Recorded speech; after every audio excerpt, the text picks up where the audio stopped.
Good morning, everyone. Today I'm going to read chapter 16, Through the Trapdoor, of Harry Potter and the Sorcerer's Stone. We are almost done this book. Through the Trapdoor. In years to come, Harry would never quite remember how he had managed to get through his exams when he half expected Voldemort to come bursting through the door at any moment. Yet the days crept by, and there could be no doubt that Fluffy was still alive and well behind the locked door. It was sweltering hot, especially in the large classroom where they did their written papers. They had been given special new quills for the exams, which had been bewitched with an anti-cheating spell. They had practical exams as well. Professor Flitwick called them one by one into his class to see if they could make a pineapple tap dance across a desk. Professor McGonagall watched them turn a mouse into a snuff box. Points were given for how pretty the snuff box was, but taken away if it had whiskers. Snape made them all nervous, breathing down their necks, while they tried to remember how to make a forgetfulness potion. Harry did the best he could, trying to ignore the stabbing pains in his forehead, which had been bothering him ever since his trip into the forest. Neville thought Harry had a bad case of exam nerves because Harry couldn't sleep. But the truth was that Harry kept being woken by his old nightmare, except that it was now worse than ever because there was a hooded figure dripping blood in it.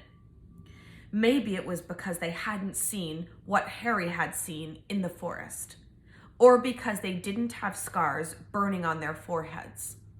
But Ron and Hermione didn't seem as worried about the stone as Harry. The idea of Voldemort certainly scared them, but he didn't keep visiting them in dreams. And they were so busy with their studies, they didn't have much time to fret about what Snape or anyone else might be up to. Their very last exam was History of Magic. 1 hour of answering questions about batty old wizards who'd invented self-stirring cauldrons, and they'd be free for a whole wonderful week until their exam results came out. When the ghost of Professor Binns told them to put down their quills and roll up their parchment, Harry couldn't help cheering with the rest. "That was far easier than I thought it would be," said Hermione, as they joined the crowds flocking out onto the sunny grounds. "I needn't have learned about the 1637 werewolf code of conduct or the uprising of Elfric the Eager." Hermione always liked to go through their exam papers afterward, but Ron said this made him feel ill, so they wandered down to the lake and flopped under a tree. The Weasley twins and Lee Jordan were tickling the tentacles of a giant squid, which was basking in the warm shallows. No more studying, Ron sighed happily, stretching out on the grass. "You could look more cheerful, Harry. We've got a week before we find out how badly we've done." "There's no need to worry yet." Harry was rubbing his forehead. "I wish I knew what this means," he burst out angrily. "My scar keeps hurting. It's happened before, but never as often as this." "Go to Madame Pomfrey," Hermione suggested. "I'm not ill," said Harry. "I think it's a warning. It means danger's coming." Ron couldn't get worked up. It was too hot. "Harry, relax. Hermione's right. The stone's safe as long as Dumbledore's around. Anyway, we've never had any proof Snape found out how to get past Fluffy. He nearly had his leg ripped off once. He's not going to try it again in a hurry. And Neville will play Quidditch for England before Hagrid lets Dumbledore down." Harry nodded, but he couldn't shake off a lurking feeling that there was something he'd forgotten to do. Something important. When he tried to explain this, Hermione said, "That's just the exams. I woke up last night and was halfway through my Transfiguration notes before I remembered we'd done that one." Harry was quite sure the unsettled feeling didn't have anything to do with work, though. He watched an owl flutter toward the school across the bright blue sky, a note clamped in his mouth. Hagrid was the only one who ever sent him letters. Hagrid would never betray Dumbledore. Hagrid would never tell anyone how to get past Fluffy. Never. But Harry suddenly jumped to his feet. "Where are you going?" said Ron sleepily. "I've just thought of something," said Harry. He had turned white. "We've got to go and see Hagrid, now." "Why?" panted Hermione, hurrying to keep up. "Don't you think it's a bit odd?" said Hermione, scrambling up the grassy slope. "That's what Hagrid wants more than anything else, is a dragon. And a stranger turns up who just happens to have an egg in his pocket. How many people wander around with dragon eggs if it's against wizard law? Lucky they found Hagrid, don't you think? Why didn't I see it before?" "What are you talking about?" said Ron. But Harry, sprinting across the grounds toward the forest, did not answer. Hagrid was sitting in an armchair outside his house. His trousers and sleeves were rolled up, and he was shelling peas into a large bowl. "Hello," he said, smiling. "Finished your exams? Got time for a drink?" "Yes, please," said Ron, but Harry cut him off. "No, we're in a hurry, Hagrid. I've got to ask you something. You know that night you won Norbert. What did the stranger you were playing cards with look like?" "Dunno," said Hagrid casually. He wouldn't take his cloak off. He saw the three of them look stunned and raised his eyebrows. "It's not that unusual. You get a lot of funny folk in the Hog's Head. That's one of the pubs down in the village. Might have been a dragon dealer, mightn't he? I never saw his face. He kept his hood up." Harry sank down next to the bowl of peas. "What did you talk to him about, Hagrid? Did you mention Hogwarts at all?" "Might have come up," said Hagrid, frowning as he tried to remember. "Yeah, he asked what I did, and I told him I was gamekeeper here. He asked a bit about the sort of creatures I look after. So I told him, and I said what I always really wanted was a dragon. And then, I can't remember too well because he kept buying me drinks. Let's see. Yeah, then he said he had the dragon egg and we could play cards for it if I wanted. But he had to be sure I could handle it. He didn't want it to go to any old home. So I told him, after Fluffy, a dragon would be easy." "And did he seem interested in Fluffy?" Harry asked, trying to keep his voice calm. "Well, yeah, how many three-headed dogs do you meet, even around Hogwarts? So I told him, Fluffy's a piece of cake if you know how to calm him down. Just play him a bit of music, and he'll go straight off to sleep." Hagrid suddenly looked horrified. "I shouldn't have told you that," he blurted out. "Forget I said it. Hey, where you going?" Harry, Ron, and Hermione didn't speak to each other at all until they came to a halt in the entrance hall, which seemed very cold and gloomy after the grounds. "We've got to go to Dumbledore," said Harry. "Hagrid told that stranger how to get past Fluffy, and it was either Snape or Voldemort under that cloak. It must have been easy. Once he got Hagrid drunk. I just hope Dumbledore believes us. Firenze might back us up if Bane doesn't stop him. Where's Dumbledore's office?" They looked around, as if hoping to see a sign pointing them in the right direction. They had never been told where Dumbledore lived, nor did they know anyone who had been sent to see him. "We'll just have to," Harry began, but a voice suddenly rang across the hall. What are you three doing inside?" It was Professor McGonagall carrying a large pile of books. "We want to see Professor Dumbledore," said Hermione, rather bravely, Harry and Ron thought. "See Professor Dumbledore?" Professor McGonagall repeated, as though this was a very fishy thing to do. "Why?" Harry swallowed. Now what? "It's sort of secret," he said. But he wished at once he hadn't, because Professor McGonagall's nostrils flared. "Professor Dumbledore left 10 minutes ago," she said coldly.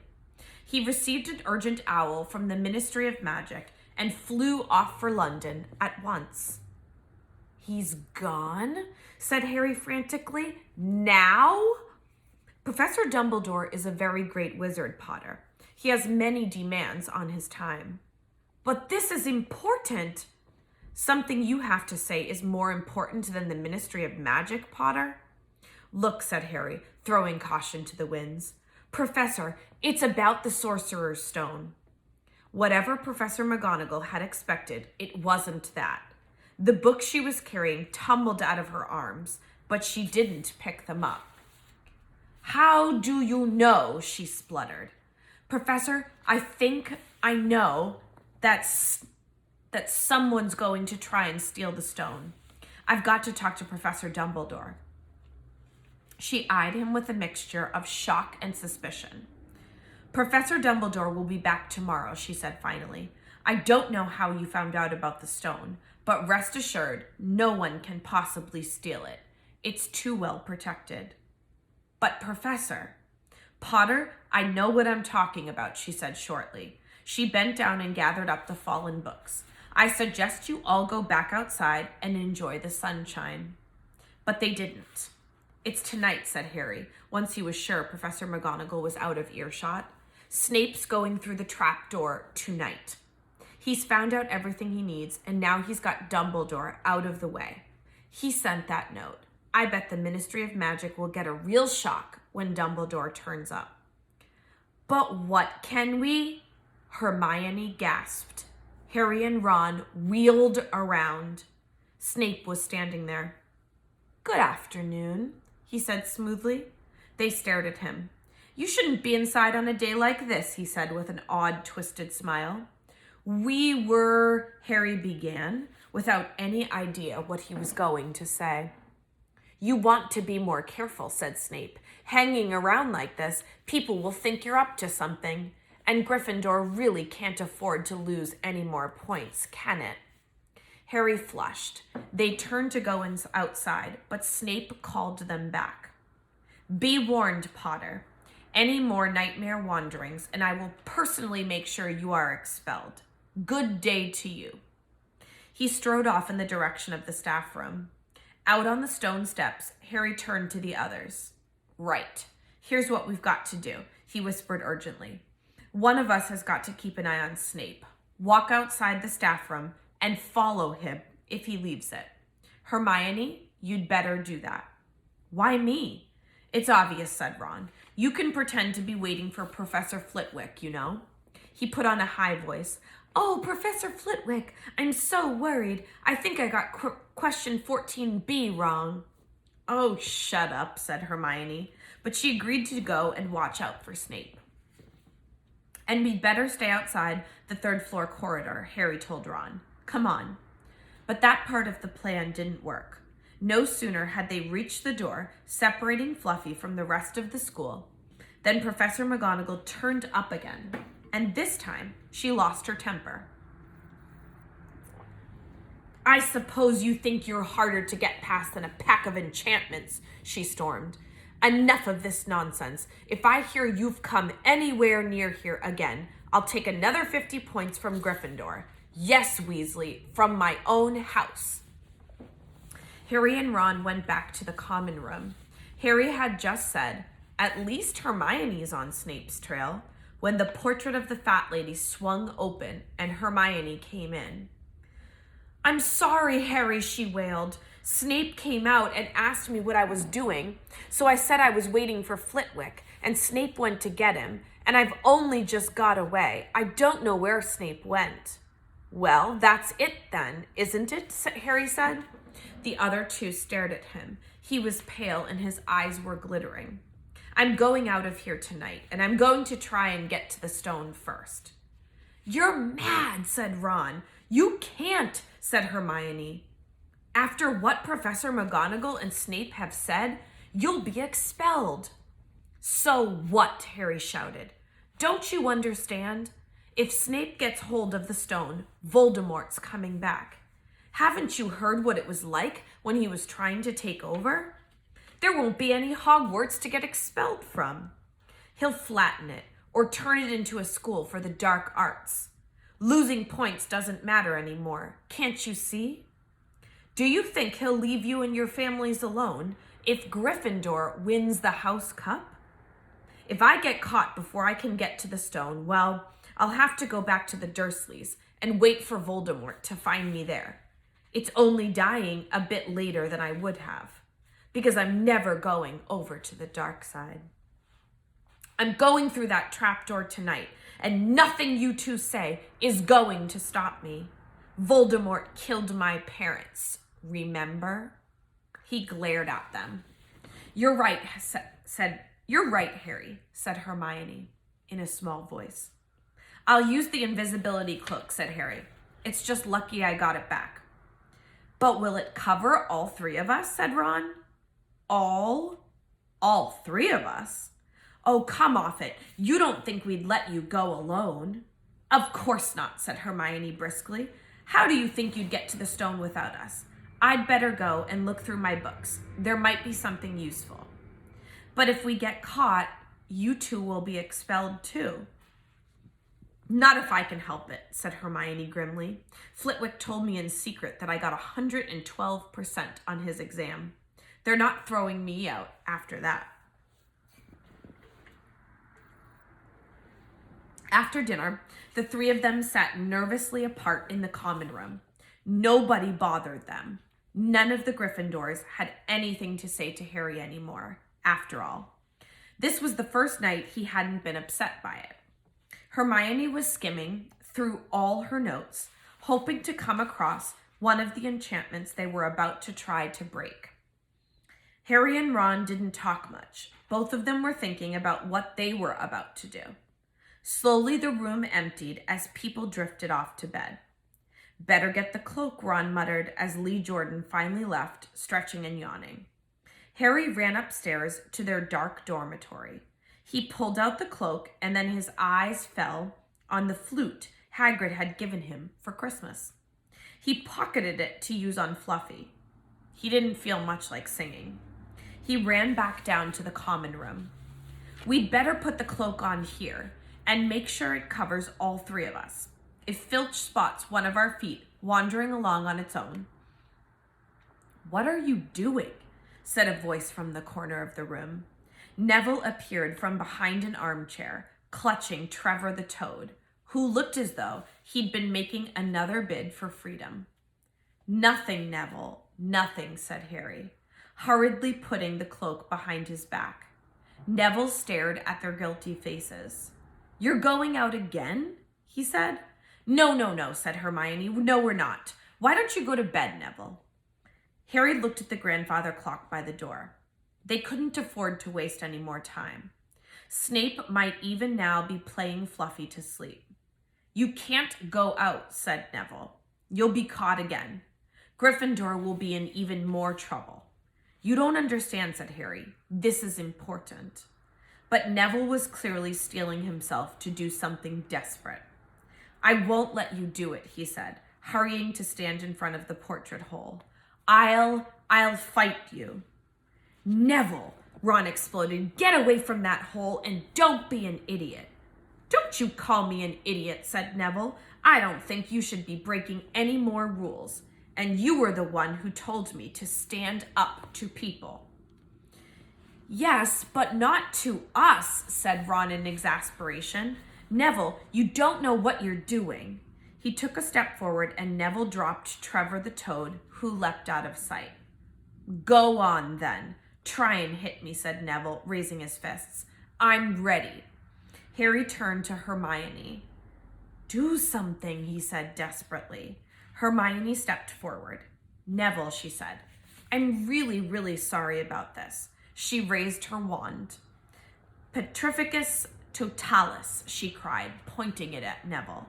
Neville's arm snapped to his side. His legs sprang together. His whole body rigid. He swayed where he stood and then fell flat on his face, stiff as a board.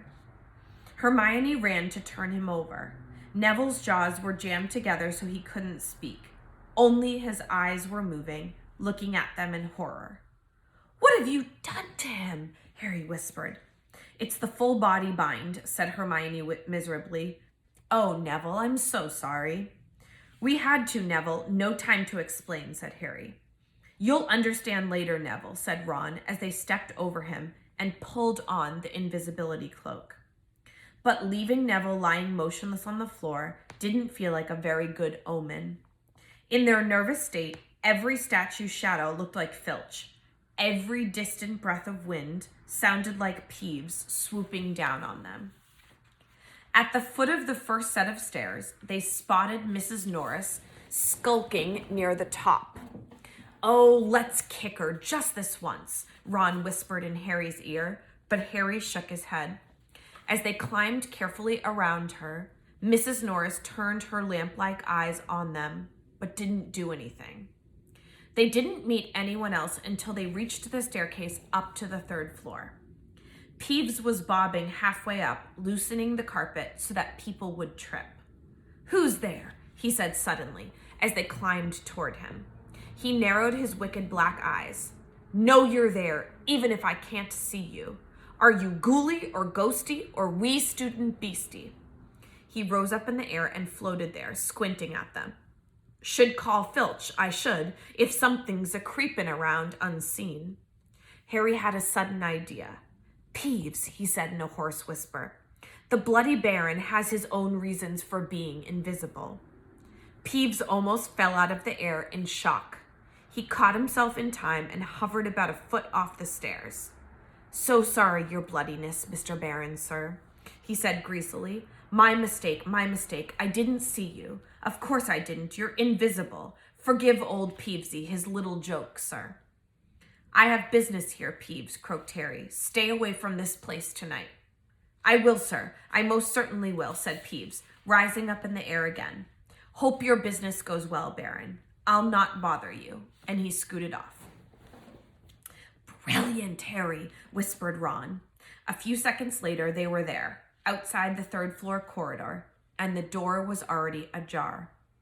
"Well, there you are," Harry said quietly. "Snape's already got past Fluffy." Seeing the open door somehow seemed to impress upon all 3 of them what was facing them. Underneath the cloak, Harry turned to the other 2. "If you want to go back, I won't blame you," he said. "You can take the cloak. I won't need it now." "Don't be stupid," said Ron. "We're coming," said Hermione. Harry pushed the door open. As the door creaked, low rumbling growls met their ears. All 3 of the dog's noses sniffed madly in their direction, even though it couldn't see them. "What's that at its feet?" Hermione whispered.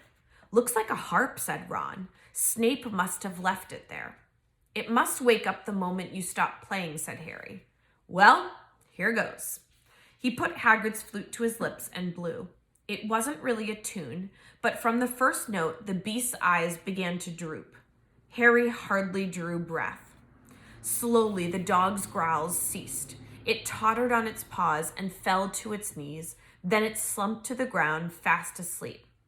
"Keep playing," Ron warned Harry as they slipped out of the cloak and crept toward the trapdoor. They could feel the dog's hot, smelly breath as they approached the giant heads. "I think we'll be able to pull the door open," said Ron, peering over the dog's back. "Want to go first, Hermione?"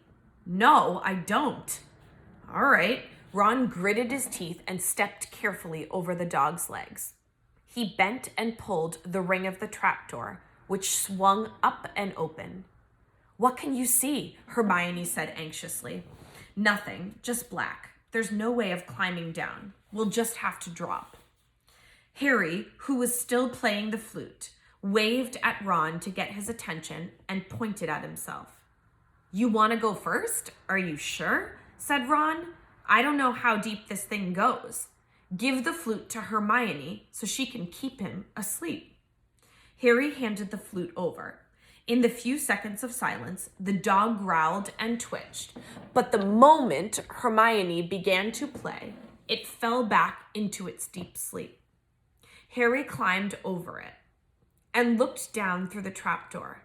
There was no sign of the bottom. He lowered himself through the hole until he was hanging on by his fingertips. Then he looked up at Ron and said, "If anything happens to me, don't follow. Go straight to the owlry and send Hedwig to Dumbledore. Right?" "Right," said Ron.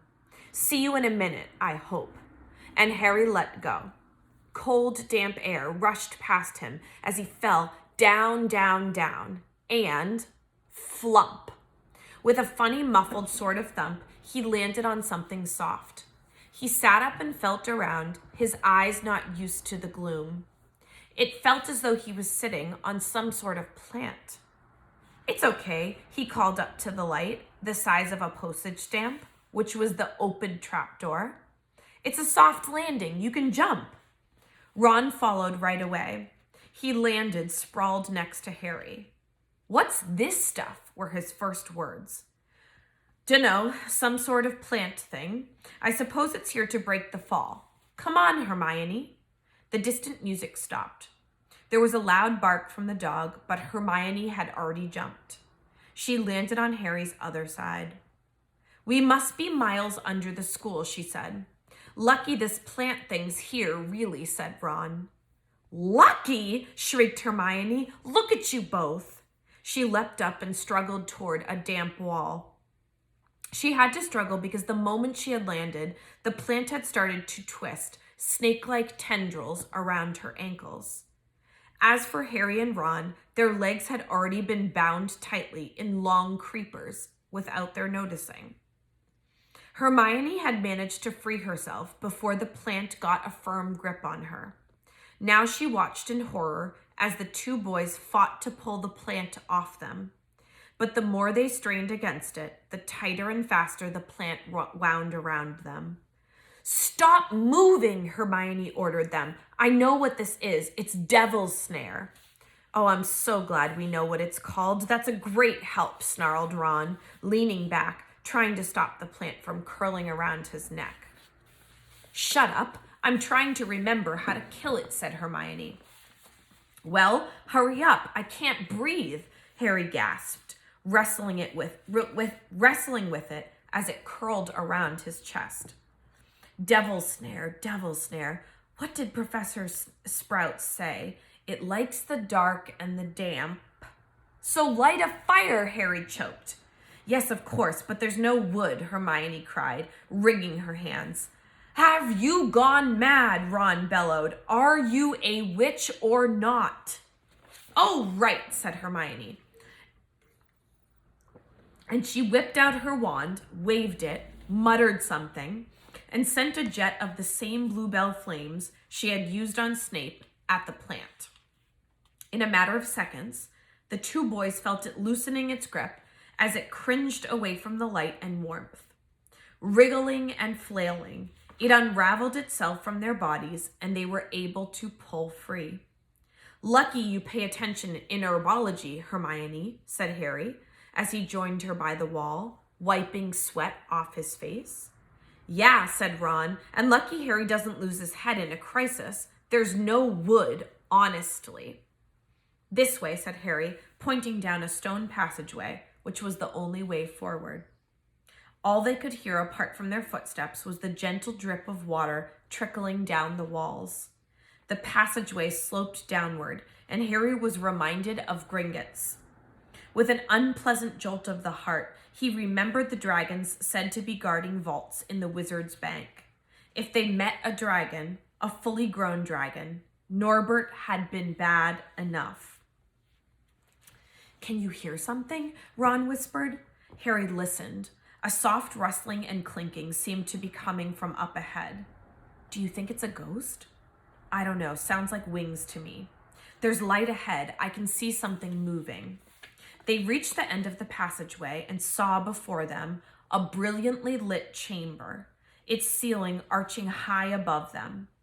It was full of small, jewel-bright birds, fluttering and tumbling all around the room. On the opposite side of the chamber was a heavy wooden door. "Do you think they'll attack us if we cross the room?" said Ron. "Probably," said Harry. "They don't look very vicious. But I suppose if they all swooped down at once, well, there's no other choice. I'll run." He took a deep breath, covered his face with his arms, and sprinted across the room. He expected to feel sharp beaks and claws tearing at him any second, but nothing happened. He reached the door untouched. He pulled the handle, but it was locked. The other two followed him.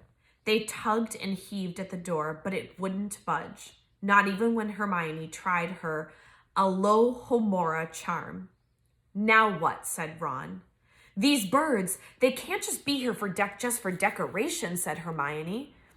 They watched the birds soaring overhead, glittering. Glittering? "They're not birds," Harry said suddenly. "They're keys, winged keys. Look carefully. So that must mean..." He looked around the chamber while the other two squinted up at the flock of keys. "Yes, look, broomsticks. We've got to catch the key to the door." "But there are hundreds of them." Ron examined the lock on the door. "We're looking for a big old-fashioned one, probably silver like the handle." They each seized a broomstick and kicked off into the air, soaring into the midst of the cloud of keys. They grabbed and snatched, but the bewitched keys darted and dived so quickly it was almost impossible to catch one. Not for nothing, though, was Harry the youngest seeker in a century. He had a knack for spotting things other people didn't. After a minute's weaving about through the whirl of rainbow feathers, he noticed a large silver key that had a bent wing, as if it had already been caught and stuffed roughly into the keyhole. "That one," he called to the others. "That big one. There, no there, with bright blue wings. The feathers are all crumpled on one side." Ron went speeding in the direction that Harry was pointing, crashed into the ceiling, and nearly fell off his broom. "We've got to close in on it," Harry called, not taking his eyes off the key with the damaged wing. "Ron, you must come at it from above. Hermione, stay below and stop it from going down, and I'll try and catch it. Right now!" Ron dived. Hermione rocketed upward. The key dodged them both, and Harry streaked after it, sped toward the wall. Harry leaned forward and with a nasty crunching noise, pinned it against the stone with one hand. Ron and Hermione's cheers echoed around the high chamber. They landed quickly, and Harry ran to the door, the key struggling in his hand. He rammed it into the lock and turned. It worked. The moment the lock had clicked open, the key took flight again, looking very battered now, that it had been caught twice. "Ready?" Harry asked the other two, his hand on the door handle. They nodded. He pulled the door open. The next chamber was so dark, they couldn't see anything at all. But as they stepped into it, light suddenly flooded the room to reveal an astonishing sight. They were standing on the edge of a huge chessboard, behind the black chessmen, which were all taller than they were and carved from what looked like black stone. Facing them, way across the chamber, were the white pieces. Harry, Ron, and Hermione shivered slightly. The towering white chessmen had no faces. "Now what do we do?" Harry whispered. "It's obvious, isn't it?" said Ron. "We've got to play our way across the room." Behind the white pieces, they could see another door. "How?" said Hermione nervously. "I think," said Ron, "we're going to have to be chessmen." He walked up to a black knight and put his hand out to touch the knight's horse. At once, the stone sprang to life. The horse pawed the ground, and the knight turned his helmeted head to look down at Ron. "Do we, have to join you to get across?" The Black Knight nodded. Ron turned to the other two. "This needs thinking about," he said. "I suppose we've got to take the place of 3 of the black pieces." Harry and Hermione stayed quiet, watching Ron think. Finally, he said, "Now don't be offended or anything, but neither of you are that good at chess." "We're not offended," said Harry quickly. "Just tell us what to do." "Well, Harry, you take the place of that bishop, and Hermione, you go there instead of that castle." What about you? I'm going to be a knight, said Ron. The chessmen seemed to have been listening, because at these words, a knight, a bishop, and a castle turned their backs on the white pieces and walked off the board, leaving 3 empty squares that Harry, Ron, and Hermione took. White always plays first in chess, said Ron, peering across the board. Yes, look. A white pawn had moved forward 2 squares. Ron started to direct the black pieces. They moved silently wherever he sent them. Harry's knees were trembling. What if they lost? Harry moved diagonally 4 squares to the right. Their first real shock came when their other knight was taken. The white queen smashed him to the floor and dragged him off the board, where he lay quite still, face down. Had to let that happen, said Ron, looking shaken. Leaves you free to take that bishop. Hermione, go on. Every time one of their men was lost, the white pieces showed no mercy. Soon there was a huddle of limp black players slumped along the wall. Twice, Ron only just noticed in time that Harry and Hermione were in danger. He himself darted around the board, taking almost as many white pieces as they had lost black ones. We're nearly there, he muttered suddenly. Let me think. The white queen turned her blank face toward him. Yes, said Ron softly. It's the only way. I've got to be taken. No! Harry and Hermione shouted. That's chess, snapped Ron. You've got to make some sacrifices. I'll make my move, and she'll take me. That leaves you free to checkmate the king, Harry. But do you want to stop Snape or not? Ron, look, if you don't hurry up, he'll already have the stone. There was no alternative. Ready? Ron called, his face pale but determined.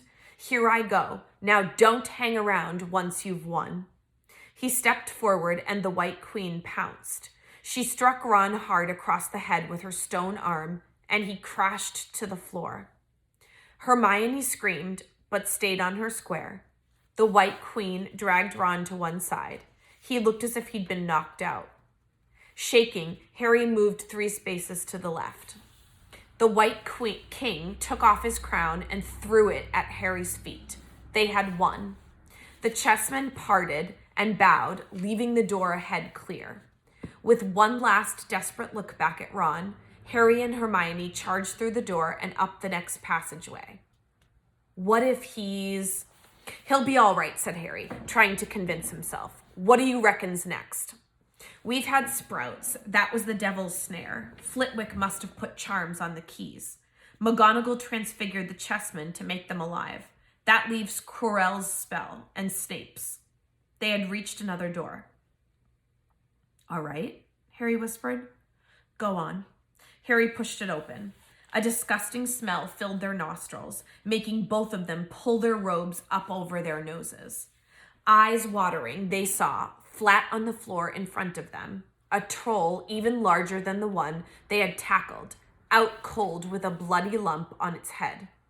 I'm glad we didn't have to fight that one, Harry whispered, as they stepped carefully over one of its massive legs. Come on, I can't breathe. He pulled open the next door, both of them hardly daring to look at what came next. But there was nothing very frightening in here. Just a table with 7 differently shaped bottles standing on it in a line. Snape's, said Harry. What do we have to do? They stepped over the threshold, and immediately a fire sprang up behind them in the doorway. It wasn't ordinary fire either. It was purple. At the same instant, black flames shot up in the doorway, leading onward. They were trapped. Look! Hermione seized a roll of paper lying next to the bottles. Harry looked over to her shoulder to read it. Danger lies before you, while safety lies behind. 2 of us will help you, whichever you would find. 1 among us 7 will let you move ahead. Another will transport the drinker back instead. 2 among our number hold only nettle wine. 3 of us are killers waiting hidden in line. Choose unless you wish to stay here forevermore. To help you in your choice, we give you these clues 4. First, however slyly the poison tries to hide, you will always find some on Nettle Wine's left side. Second, different are those who stand at either end. But if you would move onward, neither is your friend. Third, as you see clearly, all are different size, neither dwarf nor giant holds death in their insides. Fourth, the second left and the second on the right are twins once you taste them, though different at first sight. Hermione let out a great sigh, and Harry, amazed, saw that she was smiling, the very last thing he felt like doing. Brilliant, said Hermione. This isn't magic, it's logic, a puzzle. A lot of the greatest wizards haven't got an ounce of logic. They'd be stuck in here forever. But so will we, won't we? Of course not, said Hermione. Everything we need is here on this paper. 7 bottles, 3 are poison, 2 are wine, 1 will get us safely through the black fire, and 1 will get us back through the purple. But how do we know which to drink? Give me a minute. Hermione read the paper several times. Then she walked up and down the line of bottles, muttering to herself and pointing at them. At last, she clapped her hands. Got it, she said. The smallest bottle will get us through the black fire, toward the stone. Harry looked at the tiny bottle. There's only enough there for one of us, he said. That's hardly 1 swallow. They looked at each other. Which one will get you back through the purple flames? Hermione pointed at a rounded bottle at the right end of the line. You drink that, said Harry. No, listen. Get back and get Ron. Grab brooms from the flying key room. They'll get you out of the trapdoor and past Fluffy. Go straight to the owlry and send Hedwig to Dumbledore. We need him. I might be able to hold Snape off for a while, but I'm no match for him, really. But Harry, what if you know who's with him? Well, I was lucky once, wasn't I? Said Harry, pointing at his scar. I might get lucky again. Hermione's lip trembled, and she suddenly dashed at Harry and threw her arms around him. Hermione! Harry, you're a great wizard, you know. I'm not as good as you, said Harry, very embarrassed, as she let go of him. Me? Said Hermione. Books and cleverness. There are more important things, friendship and bravery. And oh, Harry, be careful. You drink first, said Harry. You are sure which is which, aren't you? Positive, said Hermione. She took a long drink from the round bottle at the end and shuddered. It's not poison? Said Harry anxiously. No, but it's like ice. Quick, go before it wears off. Good luck. Take care. Go! Hermione turned and walked straight through the purple fire. Harry took a deep breath and picked up the smallest bottle. He turned to face the black flames.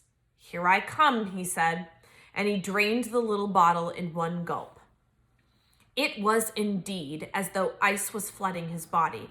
He put the bottle down and walked forward. He braced himself, saw the black flames licking his body, but couldn't feel them. For a moment he could see nothing but dark fire. Then he was on the other side, in the last chamber. There was already someone there, but it wasn't Snape. It wasn't even Voldemort. And that is the end of chapter 16.